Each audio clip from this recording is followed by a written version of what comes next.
For my book, I wanted to do like my own idea, so I thought the ABCs is something that all the kids need to know. So I created the book called The Lost ABCs. I just got some like colorful cardstock paper from Hobby Lobby and I glued it to the front to make it draw attention to the book a little bit. And then inside my first page here, it says like, oh no, these letters are lost. Can you help them get home? And they're just like little Velcro letters, so you peel it off and then you find the letter. Throughout the book, I have the same matching color. So as you can see here, this C is also the same like teal color as this C.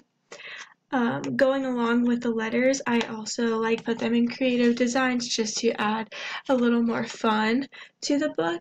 And I also did it in like a pattern, so it goes blue, purple, teal, gray, blue, purple, teal, gray. So even if students don't notice that, the teacher can point that out and just notice that it is also teaching pattern. The background of this paper is also cardstock from Hobby Lobby. I just went ahead and measured it, cut it, and glued it on to make it look a little bit better. And I chose like school paper cardstock just because it is the alphabet and you write on paper like that. And to hold the pages open, I have these little tiny pom-pom things. So I put one at the bottom on one side and then the next page is at the top here. So those do keep its place open. I also used a pattern with those two. So as you can see, it just goes in opposite order of color there. And that is about it for this book. At the end, I did put like, yay, you did it again. So hopefully kids see that and like, oh yeah, let's do it again. Also, I did just use like liquid Elmer's glue to glue this on, which I don't know if I would recommend.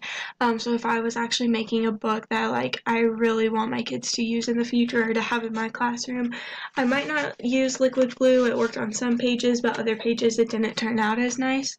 But other than that, I think it turned out really well. The only other thing that I learned is that the felt or like the Velcro on the felt doesn't stay very well. So like when I go to pull off this J, it wants to also take the Velcro piece off of the felt J on here. So if before I actually would let a little kid use this, I would need to find out a better way of keeping that Velcro on there.